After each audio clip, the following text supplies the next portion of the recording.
Can everybody hear me clearly? Yeah, we can hear you. Just before you start, can you just give us a quick overview of who you are, where you are located at the moment? Even if we divulge some personal issues, we don't mind. We know you're busy flying.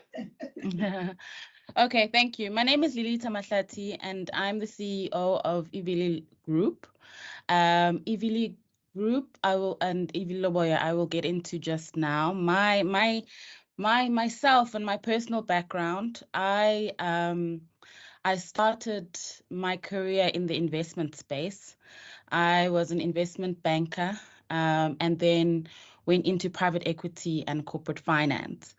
And these roles really helped me understand what it is to run a business, and how to derive value from investment that you are deploying into a company. I also have studied I studied at UCT with business science, and then decided to also travel a little bit in the world, and studied in China, did my master's there, and as well as the US, and then felt I had opportunities to stay in those countries, but really felt that I wanted to come home, and really use the little knowledge that I had to advance certain industries in South Africa. I'm here representing my company, Ivili Loboya. Ivili Loboya was founded primarily by my mother, Dr. Vuyo Mahlati. She was a very prominent person in the agricultural space. I think many of you in the room will know who she is. Amongst all the important things she did in the country, one of the key passions she had was the beneficiation of the wool industry. And she did her PhD in really mainstreaming rural industry. And so putting together that passion plus, of wool and textiles in particular, and then what she had studied around value chains and how we need to recognize rural business in key global chains, Ivili Loboya was born. We co-founded it, and my role was to really focus on the strategy and finance of the company. And I can't see my presentation anymore. I don't know if you can all see it. No, it's fine. We're gonna display it now. We're just allowing you to introduce yourself. Okay. And so really that's where Ivili Loboya was born. Just to give you a background of Ivili Loboya, for me, it's been really interesting sitting through the first session today, where a lot of the discussion was around scouring and, viability of scouring, viability of where and how it should, the process should sit within the greater scheme of the wool value chain. And so this is something that we really zone in on for us to set up Ivili. We are a processor, so we are defined as a wool processor. We process various types of fiber. Wool is the primary one. We also process cashmere and alpaca, and we do so for our own clients, but also for other buyers we do it for other players in the textiles chain. So others who would prefer to spin their own wool, they will have their own wool. They'd like to take it elsewhere to get it processed before they put it into the spinning chain that they've built for themselves. And even farmers themselves who want to add value to their wool. We've done so for various different types of clients. We're not very well known in the greater, processing framework. And the reason why is we're still small in terms of our capacity and our ability to process wools. In the greater world of 50 million kilograms of wool in South Africa, we have a very small capacity. But we did this on purpose to really start with trying to prove the concept of what we were doing. We didn't want to come in strong, invest all this massive machinery, and then really struggle, because a lot of, for us, it's been trial and error of getting into a space and really testing the market to see if it was a viable thing. A lot of discussion earlier was around that, and I very much appreciated Hotso's discussion, and everything that he speaks about really resonates, because this is why we are here as a business. So I do need the presentation now so that I can just go through and show you. We'll do that now. It's Okay. coming on your screen now. So you can just guide us in terms of the slide that you want. So you can just say next slide, and then we'll move with Sure. So we started in 2015, and we started with the prior to our launch, we actually went on a very long research exercise, and we traveled to various parts of the world and also locally to try and understand the industry. And a lot of our focus was on the cashmere side, which is not an established industry in South Africa. And we did a study, or we really were the commercial space for a study that was done by CSIR around whether our cashmere, our goats, produce the quality that you would find in other parts of the world. So, we took this on in our plant, which is based in Butterworth, eGcuwa. So we are a rural company. You can stop on this slide. I'll elaborate. We're a rural business. We're based Ebika Industries, and it's not the easiest environment to set up a plant, but we've managed to do so over the years because, it really has built a level of resilience. We've also had quite a lot of support from local entities, government organizations. We have an MOU with Dr. Da. Our plant is set in a building. Our landlord is ECRDA. And we've also received funding here and there for our expansion and, working capital where we could find. We still remain a facility that does process in a smaller quantity, but we are actually on the journey now to expand our current plant and to be able to service more of the market. And it's why, again, I was very excited to just hear a lot of the discussions earlier, the questions around whether, how scouring could work in a country like South Africa, why, when there's scouring plants that have shut down, would we sort of continue on this level? And I like Azola's question as well around the, just viability around cost when you look at other parts of the world, and like China, where they can do it for a much, much lower cost. But I'm here to really just highlight the fact that there is definitely room for more and more capacity in this country around scouring. And we're doing it ourselves, and we've been doing it quietly. We've got our own client base that we can't even service at the moment, because our capacity is too small, which is really what's feeding us or fueling us to then expand our current plant. But this slide in front of us is just really to show you in terms of what are the key, how we are viewed really in the market. It is a woman-owned business, and we are actually in the process of even expanding ownership as well of the business. We have we're based in Butterworth, in one of the most highly unemployed areas of the country, not even just in Eastern Cape, and we're continuing to add to that employment base. We've done a lot of innovative ways of working. You're forced to do so when you are based in a place like Butterworth, where some of the services and are very difficult achieve. So we've had to kind of work around our environment, and I think we've done so quite well. But more than just Ivili Loboya, which is a wool processor, and I'll explain exactly where we play in the market.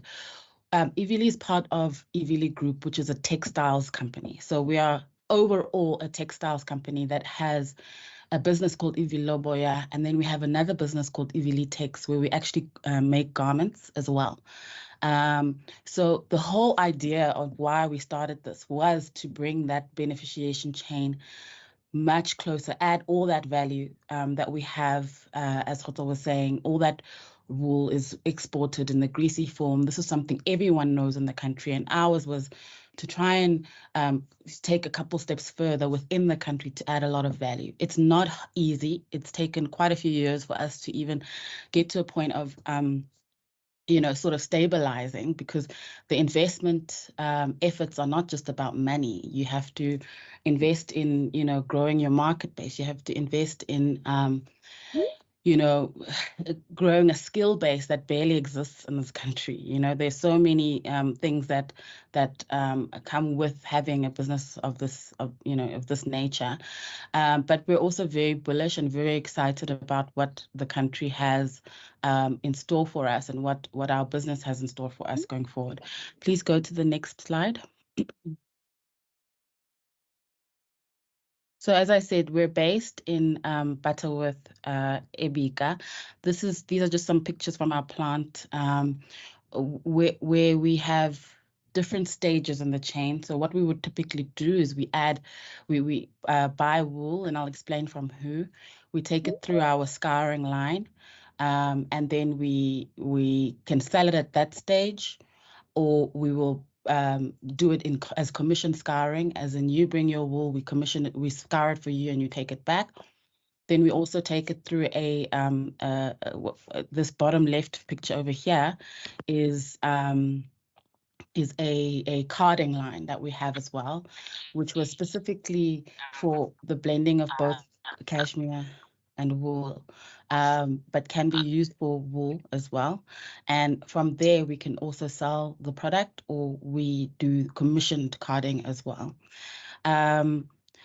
We have won a couple of awards. We've, as an entrepreneur in a space that, is has been the road less traveled. And we're very proud of the work that we've achieved. And again, for us, we're just getting started. Next slide. So this is a lot of this has been already discussed, but just to put it in terms of, what the numbers say as well, where we have quite a large base of farmers. A lot of them, in terms of numbers, are communal farmers, but they produce a very small percentage of the greater market when it comes to wool, and that's on the bottom left there. And then at the top left, you have larger scale farmers, commercial farmers, who are less or few, but have all the infrastructure and know-how, skill-based technology, whatever the case may be, to produce much, much larger quantities of wool. And so all of this goes into the auction space, which is, again, what Hoto was describing earlier on. And then on the last slide, the last section on the far right, 95 to 97% of that wool is exported raw. There is some local washing that is happening, but a lot of that has closed down. The scouring facilities that do exist are actually mainly for the mohair space, where they blend wool for the products within mohair, and the plant that was doing some commission scouring has decided to stop doing so, which has created a bigger gap in terms of local scouring. There is a lot of activity happening in scouring, though, at the moment. If you talk to some of the players, such as Cape Wools and others in the market, there's quite, people are catching on. And as some of the discussion we've had here today as well, that this gap is really we need to fill it. It really doesn't help that if 4.7 billion is exported raw. Just imagine how much that could be if it was processed. Just imagine all the additional jobs and all the additional companies and opportunities that could be created. So the way we see ourselves here is to form a part of the solution here, and we've done so in quite in difficult conditions, but it's also allowed us to then really fully understand what it takes to be able to have a business such as ours. And there is a lot of movement that is happening as well that we're not a part of, or others that we are a part of, in terms of even beyond our facility in Ivili Loboya in Butterworth, expanding the capacity that the country holds. So just to also just add to that, there is another plant that is actually starting in the Cape, that's going to be commissioned very, very soon. So there is activity there, and it does support the business plan and the direction that this country should go in terms of further investing in the the capacity of processing in the country. Please go to the next one.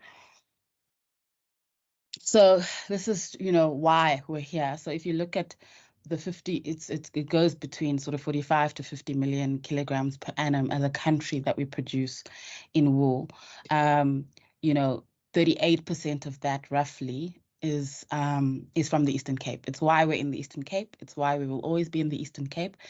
We're also based in the Transkei, so we have really good access to farmers in that space. We source currently from Transkei area, from KZN, and just all around in the Eastern Cape. And if you look at the graph on the right, you can see that the small scale farmers, it goes back to what I described just now. In the dark gray, you see how many farmers there are in the market, and in the light gray you see how much they're contributing to the wool buying space. And the small scale farmers or communal farmers, whatever are sorry, it's the other way around. The light gray is how many farmers you have in that specific category, and the dark gray is how much they produce. So the small scale farmers, there's many, over 43,000. At 2022, the numbers may have changed, but look how small the contribution is. And so for Ivili, ours is to really, really get behind communal farmers in really adding more value to their process of farming. It's to ensure that more capacity and also more skills are added to the communal farmer base, but also to help in terms of organization of farmers, and to then also add in terms of quality, which was described quite a lot here today. We've not had all the muscle to be able to change the face of the industry, but that's what our vision is, and we've done so in our small way, and we continue to do so with some of the programs that we're launching, and the ways in which we're continuing to get involved in the industry. This again goes back to the true heart and ethos of Ivili Loboya as a company. It is a social entrepreneurship business. It was started for this reason, is to say we have this massive gap between the farmers who could have a much bigger stake in this market, and the off-takers who are buying this raw grease. You know, we need to really address this, and this is where we've focused a lot of our time. Please go to the next one. Yes, again, I don't have to belabor this point. All of this wool is exported raw, and we're playing our part in ensuring that it is scoured, and not just scoured, but the value, the opportunities around wool are so broad.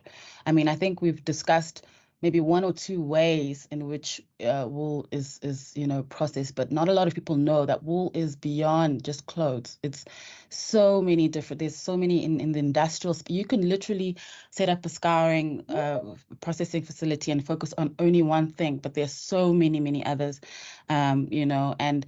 But the key way we can do it is to work together. I think it's been discussed a lot here. That's where the value comes in, is if we work together as an industry in order to ensure that we gather as much value from the process as possible. This is our process flow. We have to. So as I said, we get the wool, and I'll describe from who just now. We take it through a process called scouring, and then carding. We want to vertically integrate fully, but at the moment we're sitting only up until the carding section. But in future we will add spinning to our facilities as well as making needle punching. We do have a knitting. We've lost you there. She's muted herself. Can you just unmute yourself? Okay, sorry. I think someone muted me actually. But yeah, so we do have a knitting studio as well where we make clothes, and our clothes have gone to all parts of the world, London, UK, Milan, etc. And because really, again, the story it goes so far, and as long as the quality of the product is great, people are just really want to buy. And this is, again, aspects of the industry that we'd like to be a part of, really sort of growing. You know, it's not just about Ivili, it's really the industry as a whole. This is just a little bit of our journey, but we started, as I said, 2012 to 2015. We did our research program, we registered our company, and then we've been investing in skills and our factory for the past years. And then now we're currently on our expansion journey, and part of the reason why we're sort of facing more farmers and facing forums such as this one is that there's a greater need for our supply of wool, and so we want to supply more wool to buy more wool from the farmers. Anita? Yes. Sorry, we're just switching over to load shedding. Okay. Just give us a second. Sure. Did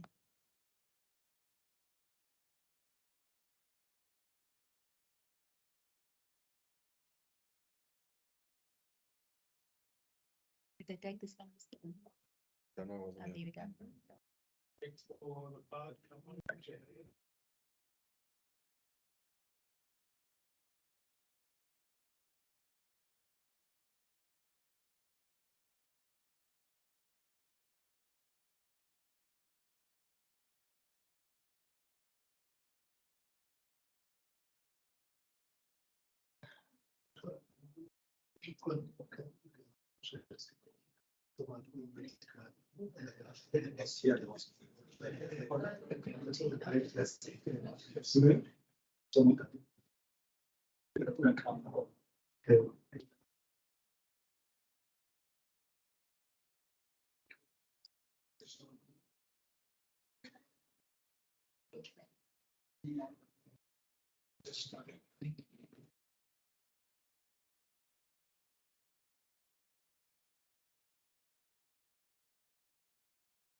Lolita, can you see our screen again? Yes, I can. Thank you. Just in the interest of time, can you just try and just cut to the I'll- chase? sure. Which we just keep the time open for questions, because I know, Okay. just like the previous session, there's going to be many questions that are going to come, some of which you don't have to answer. Okay. Sure. So just to continue, this is, again, it goes back to just where wool comes from in the country. I think most people know this. And again, just why we are based at ECRDA, is because then we are closer to where the wool is coming from, and adds to some of the issues that have been discussed around cost of taking wool places, etc. But I'll expand on that just now. Please go to the next slide. So we have 3 target markets. The main one is communal farmers, but it's also a lot more work, because you have to organize, you have to ensure logistics works, you have to assist around training and skills, etc. So we do source from the big wool brokers as well. Our aim, though, is to diminish that over time and just solely be from communal farmers, as well as emerging farmers, and then also commercial farmers, because everyone really does have a part to play. Then just some of the reasons why it's really good to source as well from farmers is that relationship, the direct source, availability. For us, we have agreements or arrangements, not always agreements in terms of as liaising with and transacting directly with farmers, but also because a lot of our client base is based on certain types of wool that are required, so we can then say to farmers what they should focus on in terms of our wool requirements, and then for traceability as well. It's much easier when you know exactly where your wool is coming from. But then some of the reasons why it's actually easier for us to go to the brokers is because they classify, they pre-sort and pre-process a lot of the wool, which in the end actually makes it much more easier for us. And so we're also trying to encourage the farmers to do that as much as possible. They also store large quantities at any available time. So that's for us. It's always, especially as a SMME, balancing those sort of different characteristics of each supplier in order for us to source wool as much as possible. Next. So we have in terms So in terms of our way of sourcing, we source from. Oh, you're going backwards. So working, no, it doesn't want to go anywhere else. There we go, right way now. Just Also want to. there we go.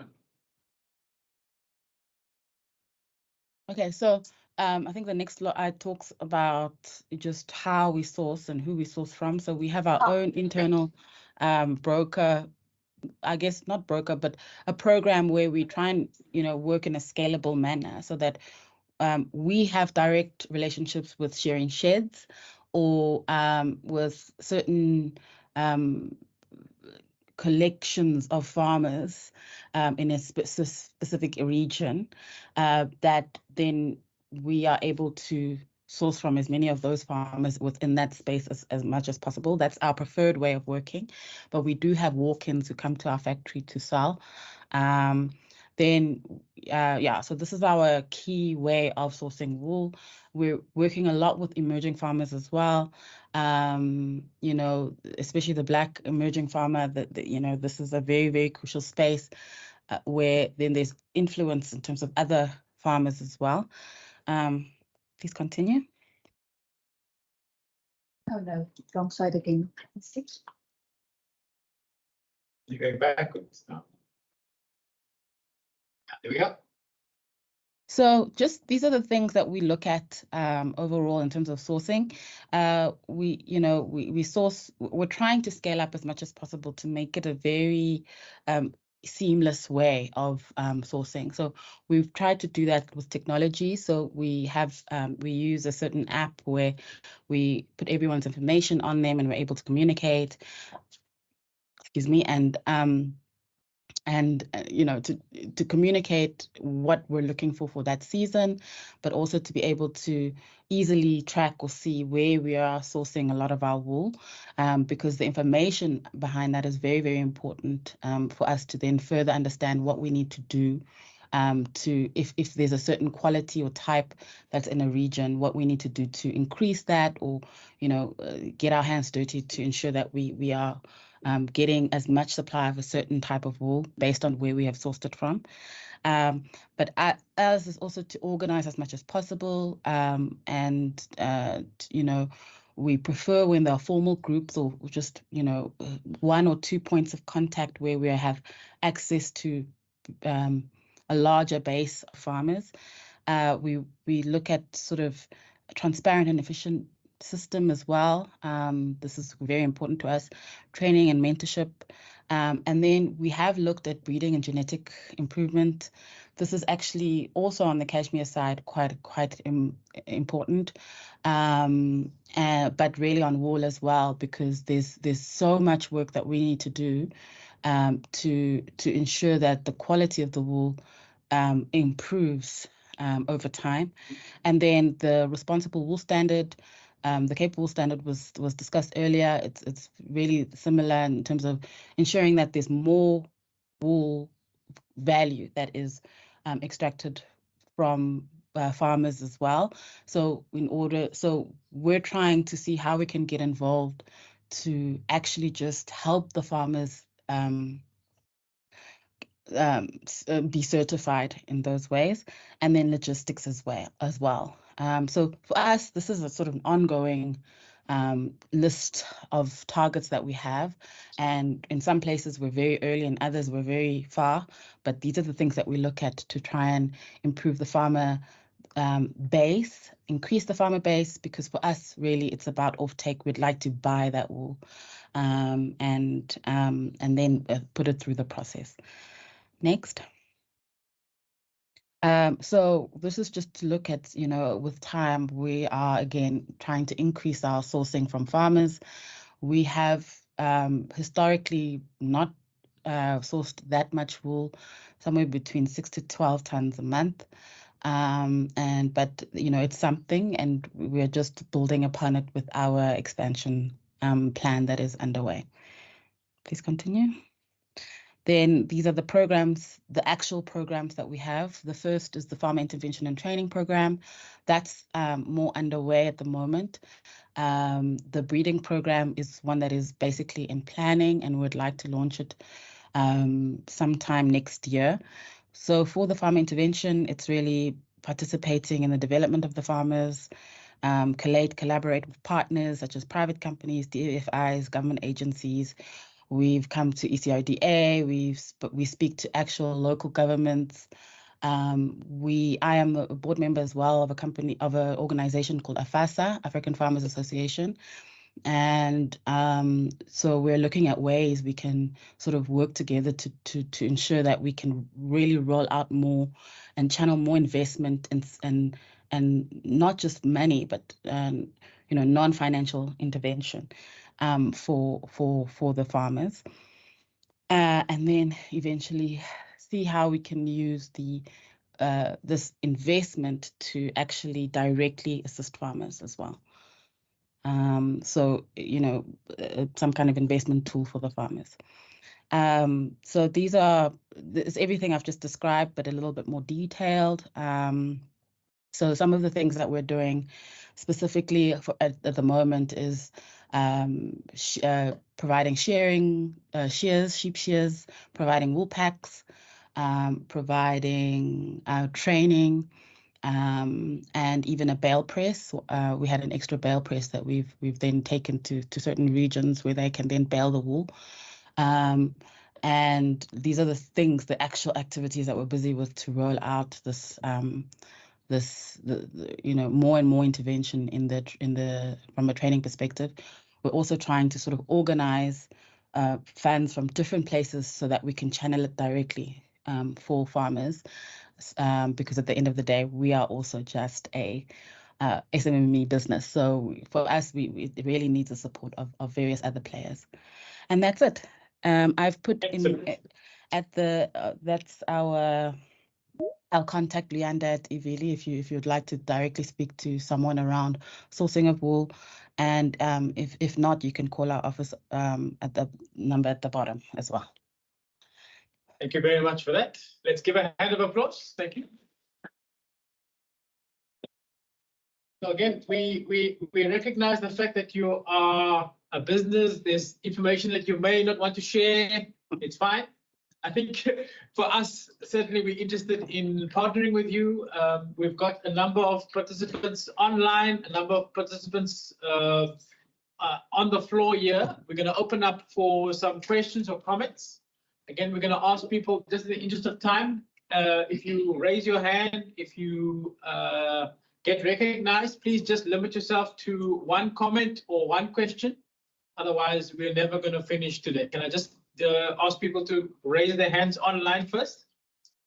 Any hands online or any quick comments or suggestions? And then if you do, just mention the name and then we'll go to them.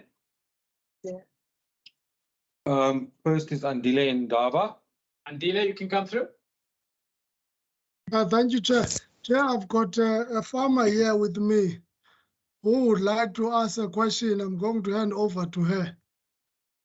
Yeah, please go ahead. Good day. My name is Constance Kollega. I'm coming from Ikamvalengise Primary Cooperative. Firstly, I want to thank the young youth lady for this opportunity to be a farmer. Let us pull it.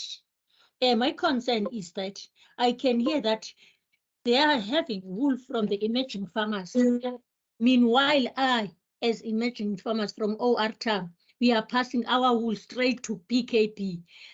I just want to know how can our government try to expand that Ivili wool growers, and then we can just bring our wool to you.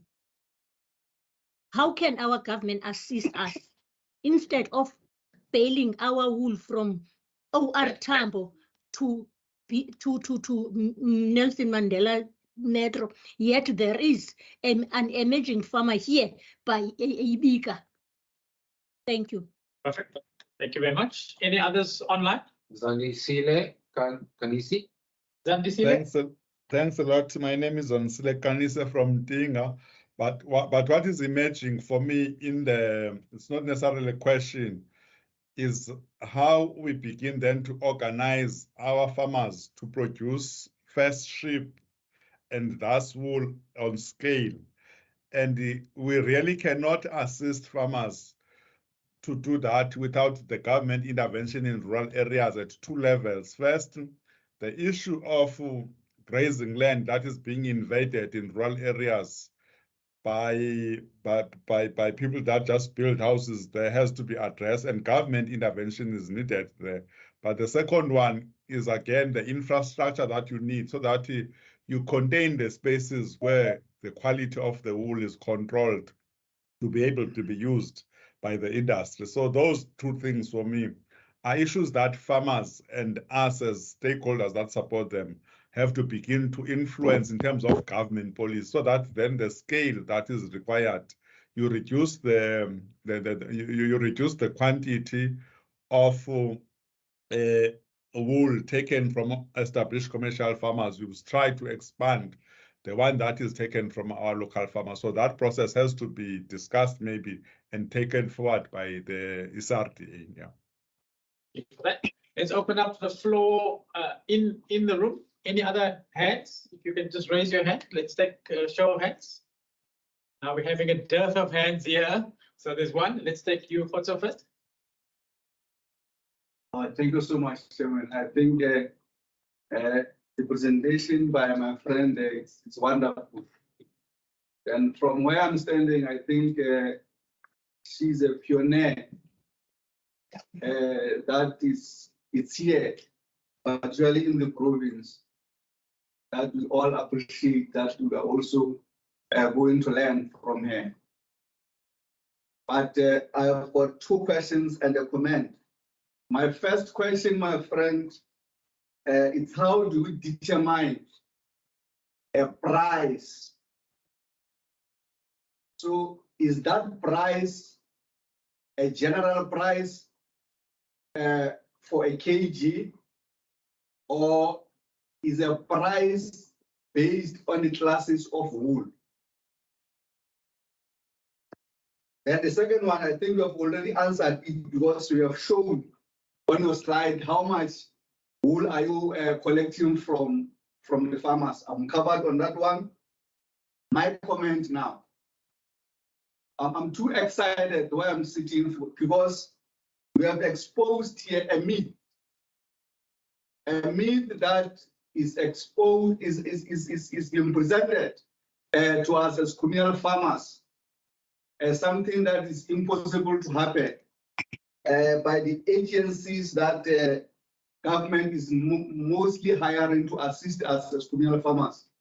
For example, you just mentioned that there is a plant, processing plant, that is in the process of being established in the Western Cape. But the myth that I'm talking about was to say then it is not viable currently in South Africa to have a processing plant. But currently the country again, there are people that are continuing with the processing plant. So that has attracted me so much in a presentation that we have just shared with us to say, I have highlighted to say that some of the establishment that are said to assist us, they are not here or there to assist us per se, but they are there to protect the current establishment that is involved in the wool industry specifically, because you and I think we certainly know that these are the challenges that we are currently facing. But I'm glad that there is that myth that is exposed today. Thank you, my friend. Thank you so much. Any other hands in the room? Don't see any other hands. Yeah, what? Come through, sir. Dr. Mohair from the ECRDA Industrial Conference. So, I would like to check, is it correct what I'm picking up from you, that you are limited by your existing scale satisfying your clients? That is, the demand that you are facing is more than what you are capable of doing at this stage. Secondly, is what is your view? And that is broader. You don't need to answer it in terms of your entity, but generally. What do you see as the role of special economic zones in furthering your agenda? Having in mind the Wild Coast Special Economic Zone that is still being developed around Tata Airport, and maybe the Eastern IDZ, although it will be slightly away from the epicenter of fiber production. Thanks. Okay, great. You can respond to that Okay. in the meantime, and you can pick and choose which ones you want to spend more time on. Okay. I'll start where we ended. So in terms of the demand exceeding supply, yes, that is exactly what is happening for us at the moment, which is what has been able to have us raise more capital for expansion. So, just again, the direct offtake agreements or things like that we already have in place that we've never been able to supply are really reasons that we were able to raise more funding for our expansion. And we actually announced this raise of the funding at the recent Eastern Cape investment conference that happened, that we have attracted this funding, and it is going to Amatola district, to Muma municipality in particular. And then in terms of special economic zones, this is something we've looked at quite a lot. In fact, where we are at the moment used to be quite a vibrant industrial space. And so we came into that Ibiza space with the idea that it could grow into a very, you know, a special economic zone, one that would assist us. We've received so much support from our landlord, ECDC, in many different ways. And so ours was to push where we are, because we have had times where we felt perhaps it was better to move to different facilities just because of some of the harsh conditions we face in Butterworth. But we have decided to stay and continue. But this does not mean, you know, in terms of future expansion and ways of working with different places, we've actually gone to Guha before. We've gone to, you know, to really explore the best way in which we could achieve, you know, qualify for some of these zones without technically being there or possibly looking at moving. So it is something that we've looked at in the past. Then in terms of my friend Khotso and his question around pricing, yes, we have. So the way in which your discussion around direct sale, especially globally, is one that's very, very, very, very big, that we're, you know, for us. Even today, I'm actually on my way to China this afternoon, which is why I wanted to go first. Because for us, it's about creating those relationships with some of these global players. And so ours is a little bit different to how the market currently works. We use the NWGA classing method to class wools. And so, you know, and then we base pricing based on those classings. So, you know, in terms of understanding whether it's how fine it is, the microns, etc. That's how we do our classing, and then the pricing as well. Then you know, for the farmer at the beginning, this is what we're saying. We're saying we need to collaborate with different institutions, whether governmental, non-governmental, to really, you know, come up with different solutions for farmers, and we're just offering one, you know, and so, and there are so many ways we can intervene to ensure that farmers have land, have this, have that. Some of these things will take time, and that's where we are at, is to try and create programs that are easily scalable to onboard per new farmer, to ensure that they can get as much help as possible. But we're just saying, you know, we're in Butterworth. If you'd like, we can communicate with you, and you can supply your wool to us, and we will gladly take it.